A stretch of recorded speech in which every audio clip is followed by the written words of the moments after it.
ये जो दो लड़के इस रास्ते में एक्सीडेंट में शहीद हो गए, ये कौमों का मिजाज है।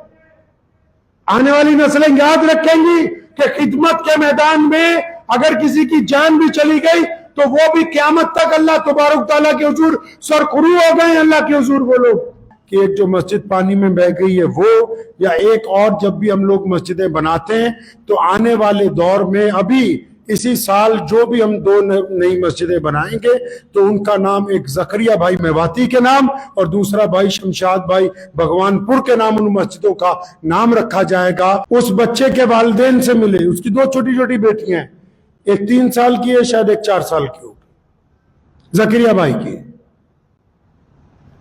तो उसके वालिद को मैंने कहा कि मैं सिर्फ अफसोस करने ही नहीं आया हूं बल्कि एक चेक भी लेके आया हूं आपके लिए, पंजाब के लिए, पंजाब की तरफ से। आप जो कहें इसमें भर दूं कि मैंने उनके दर्द को तो महसूस किया लेकिन उनके दिल में अफसोस नहीं था। हालांकि वो मदद करने के लिए, अपनी कौम की मदद करने के लिए नहीं आए, अपने वतन के भाइयों की मदद करने आए थे। वो हमारे पंजाब की मदद करने आए थे, हमारे गैर मुस्लिम भाई बहनों का दुख दर्द बांटने आए थे।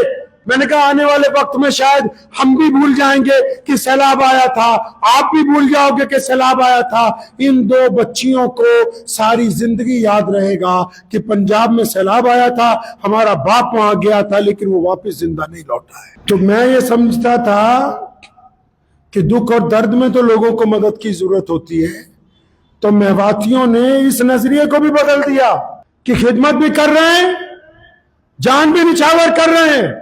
शमशाद भाई नौजवान लड़का था बिल्कुल, उनका उस दिन एक्सीडेंट में बाजू कट गया। एक बाजू कटने के बाद उसकी मैंने वीडियो सुनी, वो अपनी वालिदा को कह रहा है कि मैं बिल्कुल ठीक हूं, परेशान ना हो, ये तो अल्लाह के रास्ते में आया था। फिर क्या हुआ, एक बाजू कट गया। तो मियां साहब, कौम के लीडरों, नाम नेहाद लोगों, कुर्बानी देने के लिए जज्बा होना चाहिए, सिर्फ बातें नहीं होती। उत्तराखंड के मुसलमानों ने, जो पहले उत्तर प्रदेश का हिस्सा रहा, उन्होंने भी यह साबित कर दिया कि हम अगर दुख और तकलीफ में किसी के साथ जा रहे हैं तो सिर्फ दिखावे के लिए नहीं जा रहे। हमने अपना माल दिया तो अपनी जान भी उस रास्ते में अगर कुर्बान हो गई है तो हमें इस बात का कोई अफसोस नहीं है।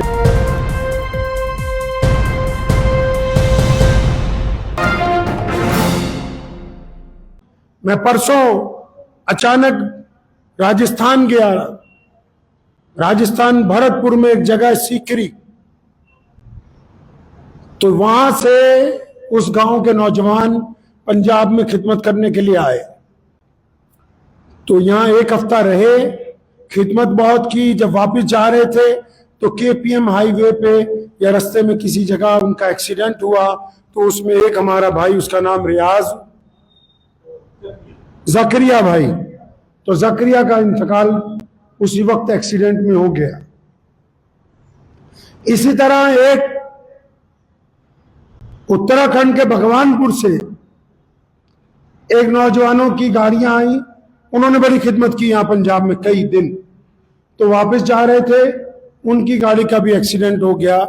तो उसमें एक नौजवान शमशाद नाम का जो था, उसका भी में इंतकाल हो गया। तो परसों मैं अपने साथियों के साथ यहां से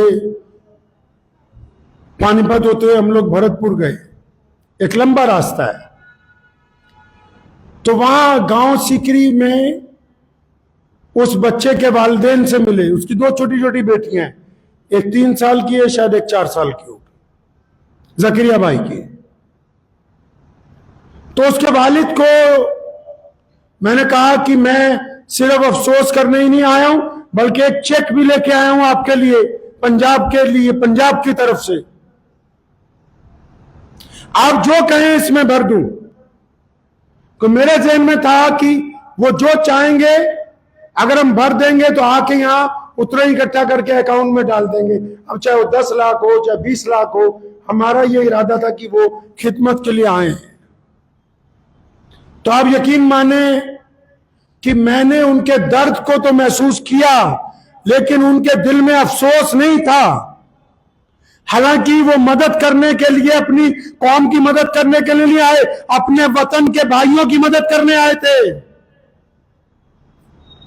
वो हमारे पंजाब की मदद करने आए थे, हमारे गैर मुस्लिम भाई बहनों का दुख दर्द बांटने आए थे।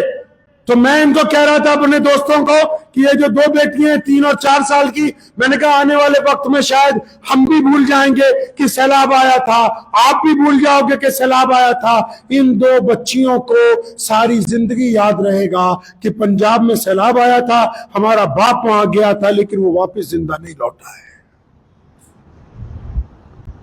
इसार की बात बता रहा हूं, कुर्बानी किसको कहते हैं।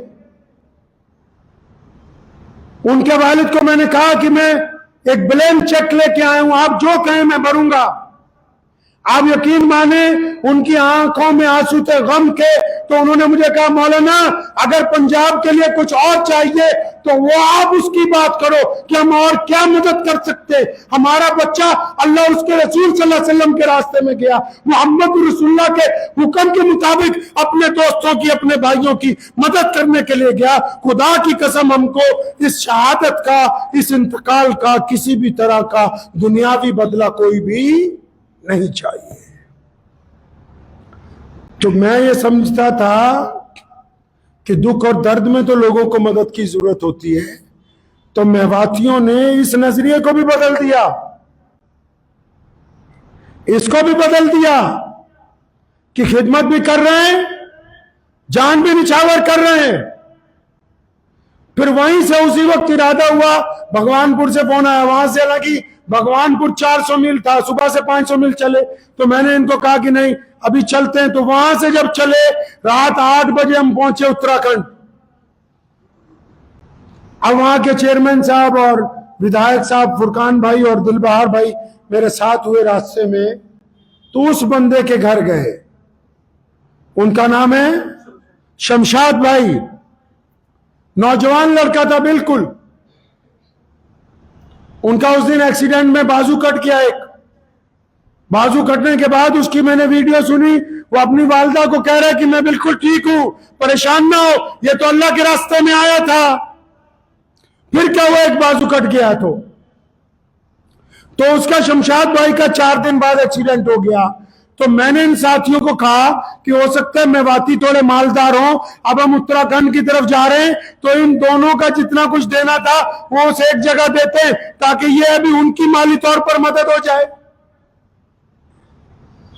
अब यकीन माने, मैंने शमशाद भाई के वालिद से जब गले मिला, उनका दुख तो बहुत ज्यादा था, लेकिन उनकी आंखों में आंसू नहीं थे। उन्होंने मुझे ये कहा कि मौलाना साहब, मेरे और 3 बेटे हैं, आपके सूबे को, आपके लोगों को अगर उनकी जरूरत है तो मैं अपने और बच्चों को भेजने के लिए तैयार हूं, लेकिन मुझे अपने इस बच्चे के इंतकाल के बाद किसी किस्म की कोई कीमत जो है वो नहीं चाहिए। मियां साहब, कौम के लीडरों, नाम नेहाद लोगों, कुर्बानी देने के लिए जज्बा होना चाहिए, सिर्फ बातें नहीं होती।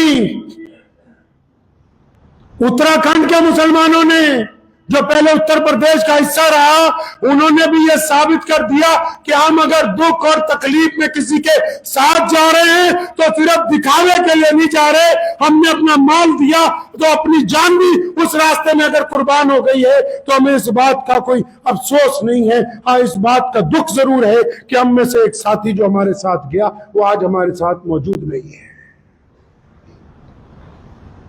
ये कौमों का मिजाज होता है। ये जो 2 लड़के इस रास्ते में एक्सीडेंट में शहीद हो गए, ये कौमों का मिजाज है।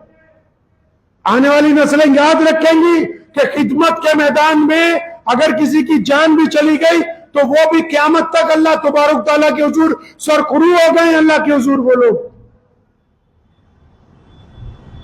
ये जज्बा होता है। वरना किसी आम आदमी को हम कहते हैं कि भाई तुझे 5-10 लाख का चेक देना है, तो बहुत सारे रिश्तेदार ही कह देंगे चुपचाप कि भाई ले लो, कोई बात नहीं, बच्चों के काम आएगा। लेकिन इन दोनों के रिश्तेदारों ने भी, गांव के लोगों ने भी, वहां के जिम्मेदारों ने भी, ये जज्बा कहां से? मोहम्मद रसूलुल्लाह ने अता फरमाया ना जी। तो जब इन दोनों की ये बातें हमने सुनी तो उसके बाद फिर वहां बैठ के इरादा किया कि एक जो मस्जिद पानी में बह गई है वो, या एक और जब भी हम लोग मस्जिदें बनाते हैं तो आने वाले दौर में अभी इसी साल जो भी हम 2 नई मस्जिदें बनाएंगे तो उनका नाम एक जकरिया भाई मेवाती के नाम और दूसरा भाई शमशाद भाई भगवानपुर के नाम उन मस्जिदों का नाम रखा जाएगा।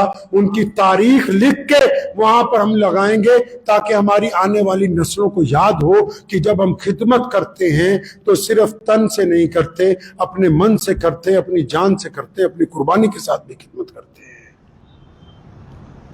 तो इसलिए ये कहता हूं बार बार कि जो दिखावे के खिदमत गुजार थे वो तो घर जाके वीडियो डालने लगे कि खिदमत का भूत नहीं उतरेगा इनका, रोको इनको।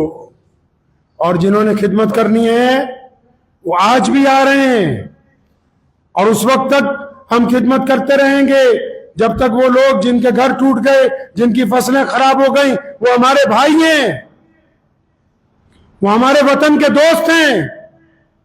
चाहे हमारा और उनका मजहब अलग हो सकता है, लेकिन मोहम्मद रसूलुल्लाह के फरमान के मुताबिक कोई मां ने ऐसा बच्चा नहीं दुनिया के अंदर पैदा किया जो इज्जतदार ना हो। मोहम्मद रसूलुल्लाह रहमत वाले नबी हैं, ये दर्स उन्होंने हमें अता फरमाया। हम इस जज्बे को जारी रखेंगे इंशाअल्लाह ताला। तो इस बात को ज़हन नशीन कर लें, ये बच्चों को अपने घर वालों के वाकयात सुनाएं कि 1450 साल के बाद भी मोहम्मद रसूलुल्लाह के दीन का जज्बा वैसे ही कायम है। आई लव मोहम्मद के पोस्टर तो हटाए जा सकते हैं, लेकिन जो मोहब्बत नबी अलैहिस्सलाम की दिल में है, जो नबी अलैहिस्सलाम की मोहब्बत हमारे किरदार में है, जो उनकी मोहब्बत हमारे खून में है, जो नबी अलैहिस्सलाम का किरदार हमारे ज़हन में नक्श है, जिसमें हमने वादा कर रखा है अपने अल्लाह से कि हमारा चलना फिरना उठना बैठना। और उन लोगों को भी कहता हूं जो सिर्फ जुलूस निकालने पर इत्तेफाक रखते, अपने किरदार को बुलंद करो, किरदार को बुलंद करो। अपने मक्के में रहते हुए रसूलुल्लाह ने दुश्मन के दरमियान सब्र और जुर्रत के साथ अपने किरदार को बुलंद रखा है। हमारा किरदार किसी दिखावे का मोहताज नहीं है। अपने किरदार को बुलंद कीजिए, अपने आप को सच्चाई के रास्ते पे लाइए, दूसरों के दुख दर्द को बांटिए, जिना और बदकारी से अपने आप को रोकिए, शराब से अपना मुंह फेर लीजिए, बेईमानी के सामने इनकार कर दीजिए, रिश्वत के साथ अपना गुजारा करना बंद कर दीजिए, दूसरों की बुराई दिलों में से निकाल दीजिए, अपने दिल को हसद और कीने से पाक कर लीजिए। ये वो किरदार है मोहम्मद रसूलुल्लाह का कि दुश्मन आपको पोस्टर लगाने से तो रोक सकता है, किसी की मदद करने से, किसी की इज्जत को बहाल करने से, किसी के लिए दुआ करने से, किसी के लिए दिल में मोहब्बत रखने से, किसी को छुप के उसकी इक्तिसादी तौर पे मदद करने से दुनिया की कोई ताकत आपको रोक नहीं सकती है। तो रखेंगे जज्बा मोहब्बत का इंशाअल्लाह, खिदमत जारी रहेगी इंशाअल्लाह। खिदमत के लिए जरूरी नहीं कि बहुत ज्यादा लोग हों, खिदमत के लिए सैलाब आना भी जरूरी नहीं है, खिदमत के लिए मौके तलाश करने की जरूरत नहीं। चलते हुए रास्ते से पत्थर हटा दिया, खिदमत हो गई। किसी गरीब को मुस्कुरा के देख लिया, खिदमत हो गई। किसी मोहताज की चुपके से जेब में चंद पैसे डाल दिए, खिदमत हो गई। अपनी माँ के पैर दबा लिए, खिदमत हो गई। अपने परेशान भाई को कह दिया मैं तेरे साथ हूं, खिदमत हो गई। अपने पड़ोसी को यकीन दिला दिया कि हम दुख दर्द में एक साथ खड़े होंगे, खिदमत हो गई। कोई गिरता हुआ उसको उठा दिया तो खिदमत हो गई। खिदमत के लिए जरूरी नहीं है कि बड़ी एनजीओ हो, बहुत ज्यादा पैसा हो तभी खिदमत होगी। अगर हम अपने आस पास के लोगों के साथ मोहब्बत का इजहार करेंगे तब भी मोहम्मद रसूलुल्लाह सल्लल्लाहु अलैहि वसल्लम की सुन्नत अदा हो जाएगी इंशाअल्लाह। रखेंगे जज्बा इंशाअल्लाह। तो इस जज्बे को सलामत रखना है। ये जो खिदमत की ट्रेंड आया है, जो हमारे सिख भाइयों ने और पंजाब के हिंदू और दलित भाइयों ने, यहाँ के मुसलमान और ईसाइयों ने बाहर से आने वालों से जिस मोहब्बत का इजहार किया है, खुदा के लिए इस मोहब्बत को सलामत रखिए, इस मोहब्बत को रोकिए नहीं, इसको दूसरी जगह बांटिए, इसको जगह जगह इसको बांटिए, क्योंकि जो बांटने वाली चीज होती है वो कभी कम नहीं पड़ती। आप जितनी ज्यादा मोहब्बत मुल्क में बांटेंगे उतना ज्यादा मोहब्बत आपको और मिलेगी।